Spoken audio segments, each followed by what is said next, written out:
Hello दोस्तों, स्वागत है आपका हमारे यूट्यूब चैनल पर। मैं हूं आपका दोस्त बलविंदर सिंह और लेकर आया हूं टीम एफएमसी की दूसरी कॉमिक सीरीज ऐलान जंग की पहली कॉमिक ऐलान का चौथा एपिसोड। दोस्तों, बिना फ्लैशबैक के वीडियो में आगे बढ़ेंगे, पर वीडियो में आगे बढ़ने से पहले सभी दोस्तों से रिक्वेस्ट करूंगा, अगर आपने हमारे चैनल को सब्सक्राइब नहीं किया तो प्लीज़ हमारे चैनल को सब्सक्राइब कर दें और साथ ही बेल आइकन भी प्रेस कर दें ताकि आपको हमारी वीडियो की अपडेट मिलती रहे सबसे पहले। तो दोस्तों, अब वीडियो में आगे बढ़ते हैं। पिछले पैनल में हमने देखा कि शक्तिमान पंचनाग तथा राजकुमारी विसर्पी को हरा देता है। तब वहां पर महात्मा कालदूत का आगमन होता है और वे बहुत क्रोधित लग रहे थे। शक्तिमान उन्हें प्रणाम करते हुए कहता है, प्रणाम स्वीकार करें महात्मन। इस पर कालदूत क्रोधित स्वर में कहते हैं, तुम्हारे प्रणाम को स्वीकार करने मात्र से ही अपमान होगा नाग योद्धाओं तथा राजकुमारी विसर्पी का, परंतु तुम एक सूर्यवंशी हो और हम तुम्हें एक अवसर देना चाहते हैं। इतना कहते ही कालदूत की पूंछ हरकत में आती है और अगले ही क्षण शक्तिमान कैद में था कालदूत की नाग कुंडली में। तब महात्मा कालदूत कहते हैं, लौट जा बालक, जहाँ से तू आया है।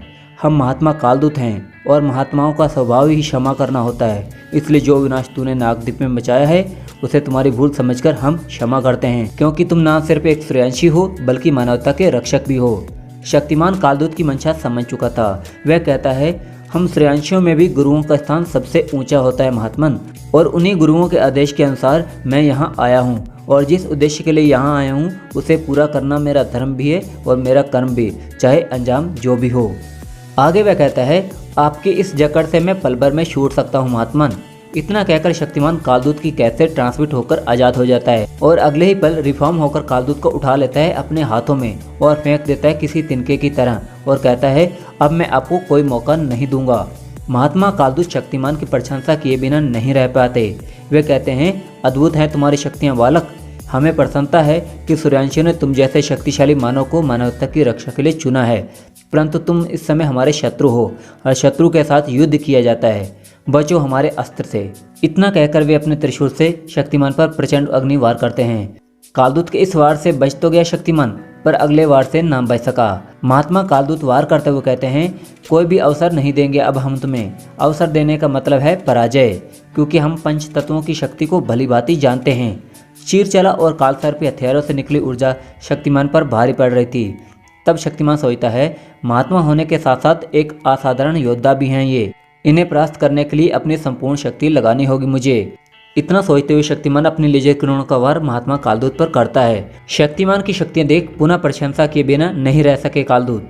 वे कहते हैं, तुम्हारी शक्तियां वास्तव में देवताओं से कम नहीं है शक्तिमान, इसलिए अब मैं तुम पर अपने मांत्रिक तंत्र द्वारा निर्मित अग्निगोले का प्रयोग करूंगा शक्तिमान।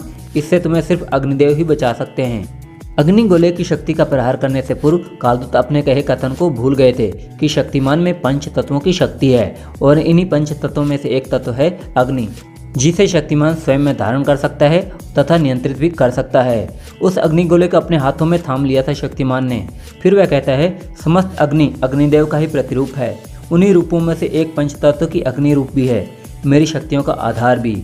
अतः मैं उसे नष्ट तो नहीं कर सकता, परंतु उसे ग्रहण तो कर ही सकता हूँ। फिर शक्तिमान अपनी योग मुद्रा में आता है और कहता है, हे मांत्रित अग्नि, मैं आपका अपमान तो नहीं कर रहा, मैं तो मात्र अपने गुरुदेव के आदेश का पालन कर रहा हूँ, अतः आपको ग्रहण करना होगा। कृपया आप मेरे पंचतत्व अग्नि रूप में समाहित हों। आगे हम देखते हैं कि मांत्रित अग्नि गोला शक्तिमान के शरीर में समाहित होता चला जाता है, जिसे देख चौंक पड़े थे कालदूत और उनके मुंह से निकला असंभव। आगे हम देखते हैं कि शक्तिमान भी अपना वार कर देता है कालदूत पर, जिससे क्रोधित हो जाते हैं कालदूत और कहते हैं, बस बहुत हुआ। हम तुझे बालक समझकर घातक वार नहीं कर रहे थे, किंतु तुमने हमें विवश कर दिया है कि हम तुम पर प्राणघातक हमला करें। और आगे हम देखते हैं कि कालदूत शक्तिमान पर एक अजीब सी शक्ति का वार करता है और शक्तिमान तड़प उठता है और कहता है, ऐसा लग रहा है मानो प्राण ही निकल जाएंगे शरीर से। कालदूत आगे कहते हैं, हमने तुझ पर त्रिगन का वार किया है, इस वार से तू तो क्या इंद्र भी नहीं बच सकते। शक्तिमान उस शक्ति से तड़प रहा था, पर अचानक वह कहता है, इससे बचने का एक उपाय है। ये त्रिगन एक ही दिशा में घूम रहे हैं और इनके घूमने की गति से अधिक तो मैं घूम सकता हूँ, और अब मैं इसी त्रिगन को अपना हथियार बनाऊंगा जो महात्मा कालदूत को पराजित करेगा। इतना सोचते हुए शक्तिमान तीव्र गति से घूमने लगता है और आगे कहता है, मुझे बस अपने घूमने की गति इतनी अधिक बढ़ानी होगी कि यहाँ एक बवंडर निर्मित कर सकूँ और इससे पहले कालदूत कुछ समझे उन्हें इस बवंडर के आगोश में ले लूँ। शक्तिमान ने देखते ही देखते एक विशाल बवंडर का निर्माण कर दिया था जिसमें फंसकर रह गए थे कालदूत, और इसी के साथ त्रिगण टूट गया और आज़ाद हो गया था शक्तिमान। कालदूत वही मूर्छित हो गए थे। शक्तिमान आगे कहता है, अब मुझे और अधिक देर नहीं करनी चाहिए, इनका जहर लेकर मुझे तुरंत यहाँ से चले जाना चाहिए। महात्मा कालदूत का जहर लेकर उड़ चला था शक्तिमान अपने लक्ष्य की तरफ और पीछे छोड़ गया तबाही का मंजर, सुनसान कर गया पूरे नागद्वीप को। पर जल्दी इस खामोशी को चीरते हुए 2 कदम आगे बढ़ रहे थे। इधर शक्तिमान पहुंच चुका था अपने गुरुदेव के पास। फिर वह अपने गुरुदेव से कहता है, मैं महात्मा कालदूत का जहर ले आया हूँ गुरुवर। इस पर गुरुदेव कहते हैं, अब मैं इस विष से प्रतिरोधक विष औषधि बना लूँगा, परंतु तुम्हें एक बात और बतानी थी बस। तब शक्तिमान कहता है, बताइए गुरुदेव।